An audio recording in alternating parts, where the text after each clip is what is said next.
still. So sometimes, and it's all levels. So we talk anywhere from business English to CLIL to young learners to adults. So I'm going to give you some general teaching tips, and these technology survival tips are from my experience working in various countries. I worked in Germany for a while.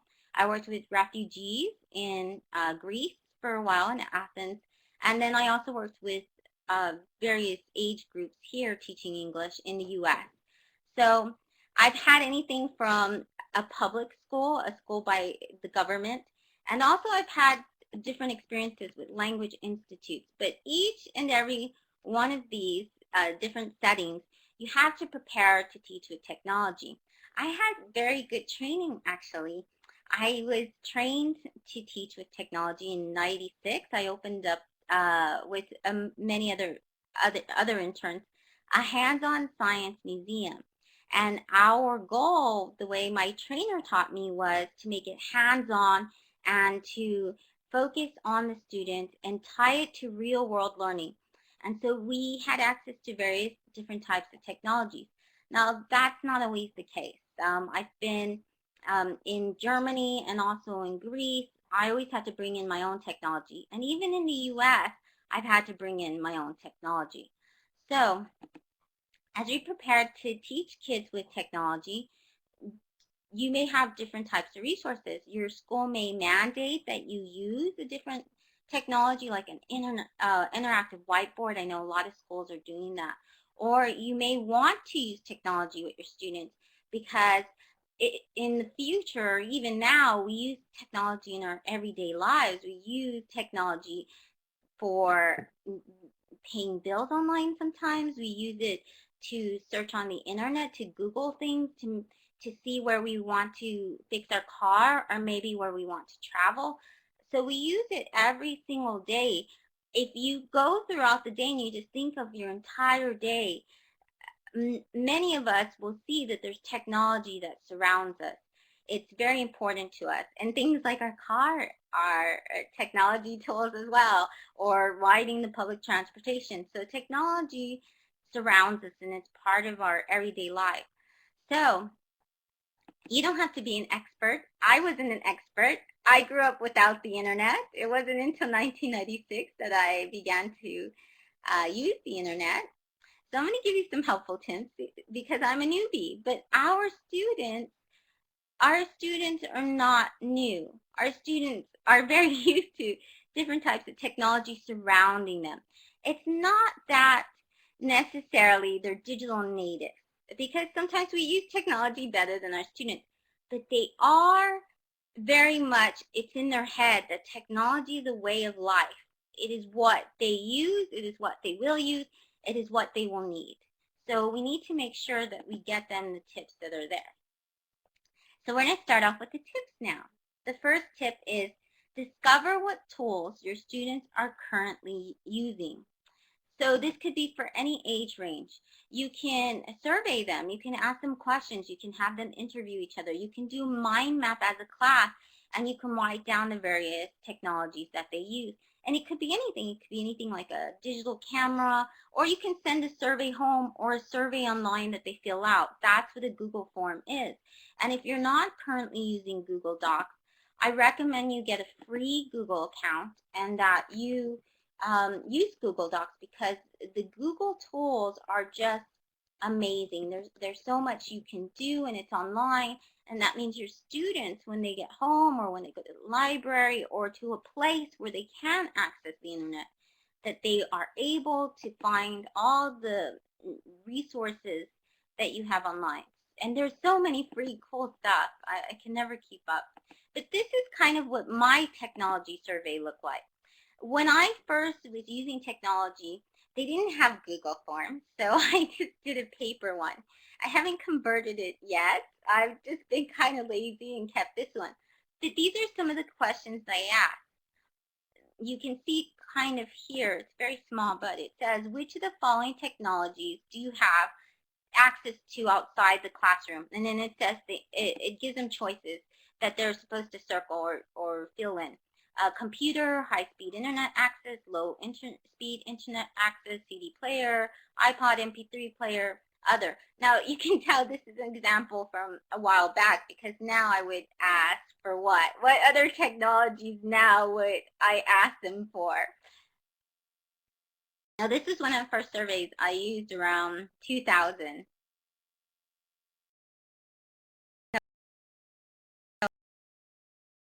I'm waiting. You can type in the chat box the answers.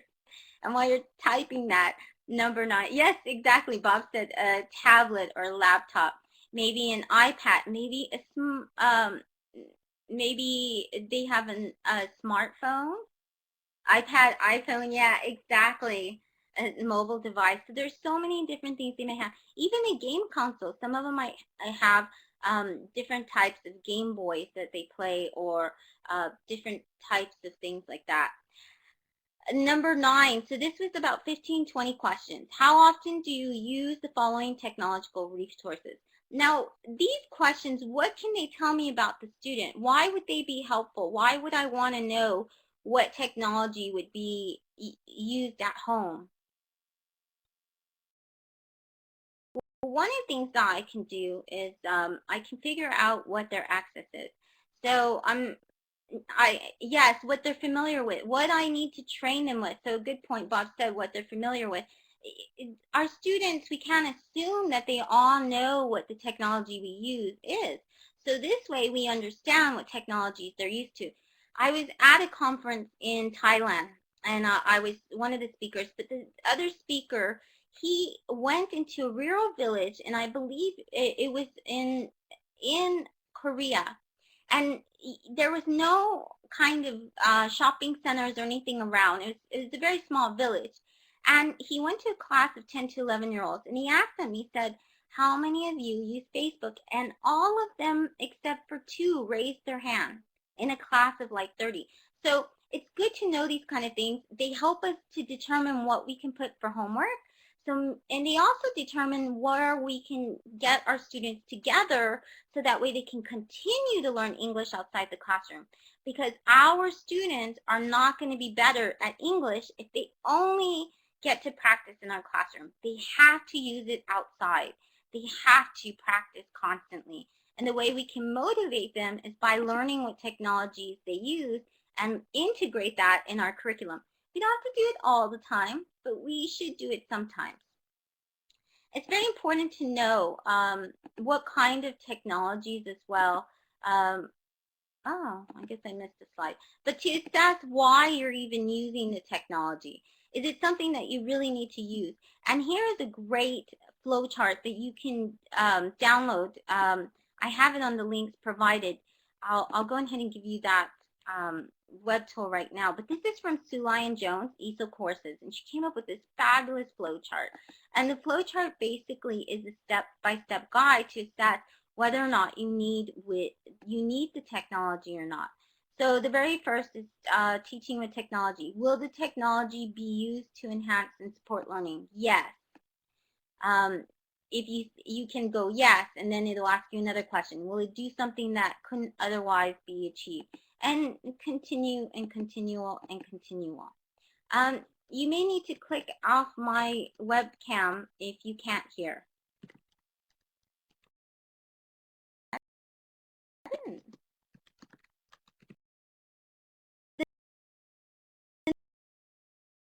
Next tip is to familiarize yourself with the pedagogy and skills needed.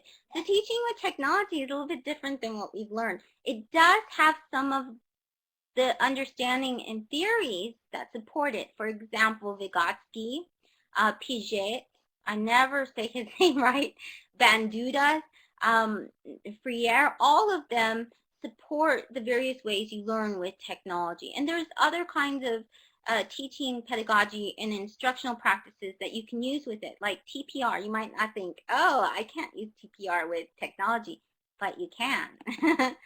So it's good to know.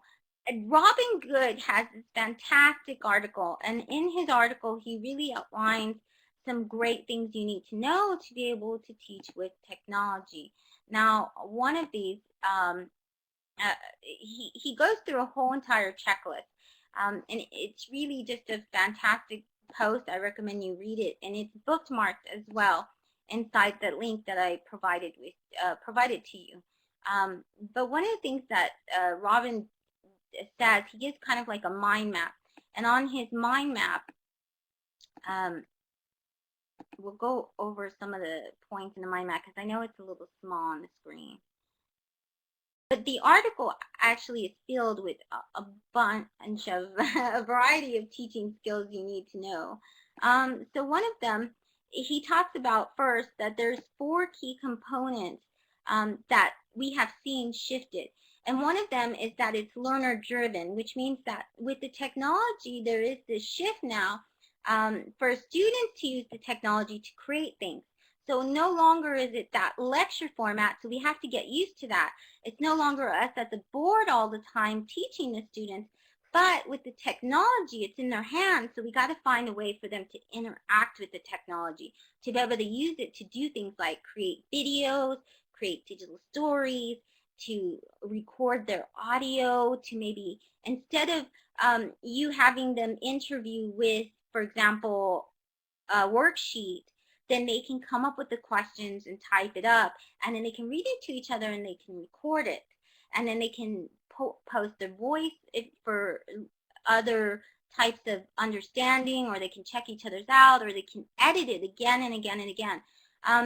There's a lot of access to information is the second thing he says, which means that now your students, they can have the library at their hands. It used to be you used to have to go to the library and look up all this information, but your students now know how to Google things. They know how to go online and search, or and find the answers, go to Wikipedia and search, and that's what they do. So that's what they're used to.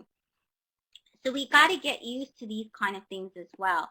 And also they understand what it means to communicate online with friends. So a lot of them will communicate on whatever social platform is famous in your country.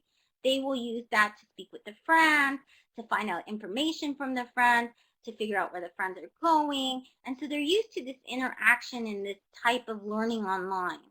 So some of the types of skills that you should have, or the characteristics according to Robin Good, is you need to be able to be flexible and adapt.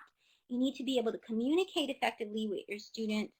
You need to be able to give them permission, or trust them with the technology. Let them use the technology and let them be able to learn with it. Be a visionary. Be open to the ideas of what you can do with the technology. When I look at something that I buy, and usually I provide the technology in my classrooms because my students can't always afford it, I look at it and I think, wow, this is a powerful machine. It records audio, it takes pictures, it makes videos, and it does all of this without an internet connection. This is a perfect language teaching tool.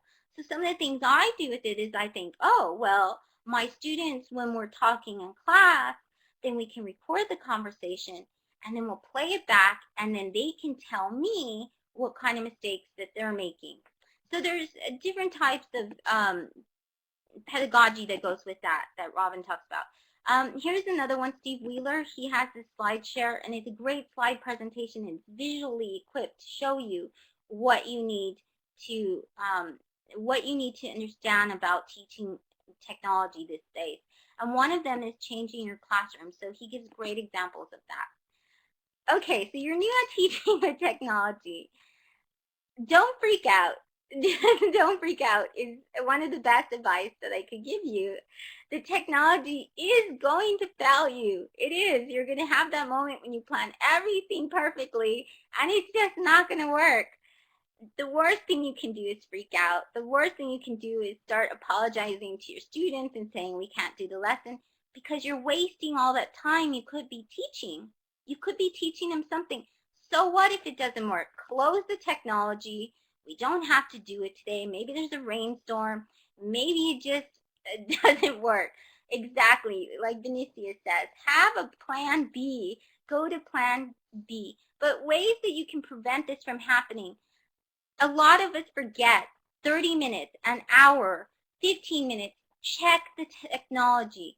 you can find out 30 minutes before, and you can freak out then when you're not with your students, what's wrong. So you should always check the technology prior to the lesson. 30 minutes before is what I suggest.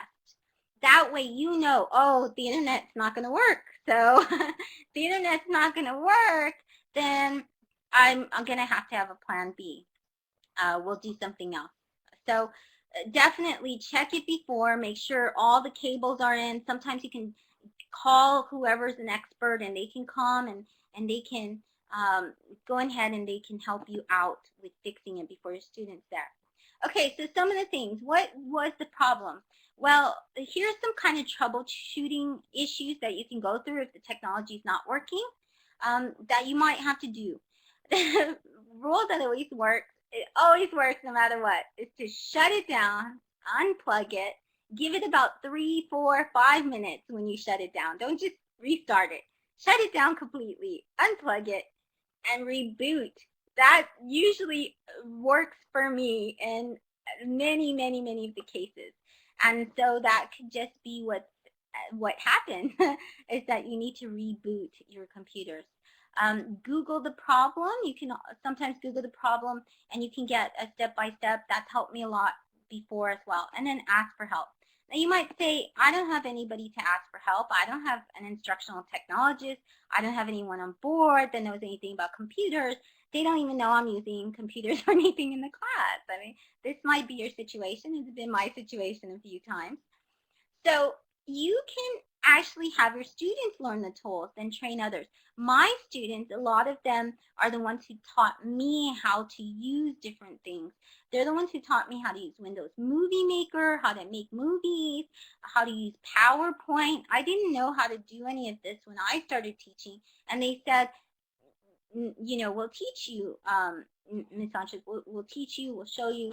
So if your students each become an expert in something, then, and they'll love that. They'll love that because whenever the class has, and you can just go up to them and you can say, okay, these are the technologies, these are that we're going to use throughout the year. We're going to use Wordle, we're going to use VoiceThread, we're going to use, and then each of them, they get one of those apps, or maybe they get PowerPoint or something, whatever it is that you're going to use that year.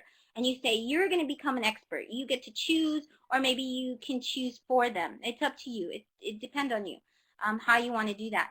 And then they have, that's their assignment. One of their first assignments is to learn how to use that tool, and then they can train everybody else. I got this idea also from Jerry Swiatek. He has a day where the students actually hold a workshop in the school, and they train all the teachers. They become the experts and they train the teachers. And if you go to that link that I shared with you, you can watch a video about it. Started at 17 minutes and 50 seconds, so you can see the student doing that. Have a backup plan. You never know when it's a rainy day and nothing's going to work, including the internet. You can do things offline with the technology. You don't need to be connected to the internet.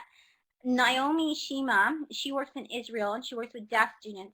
And in this post here, which is also in that internet, in this link that I provided in the chat box, she talks about 10 ways that she utilizes the computer with no internet connection at all.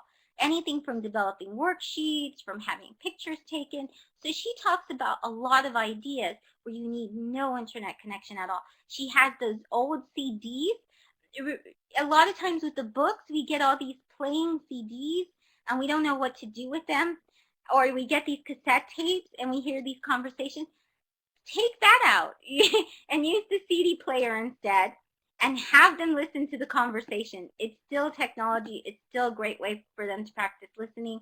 And then afterwards, have them create their own conversation that's modernized version of that conversation. See, that's a quick, easy lesson that came from the top of my head. So you can, after a while, you'll get into the habit of being flexible and thinking on your feet. Another tip, make sure the technology supports the learning.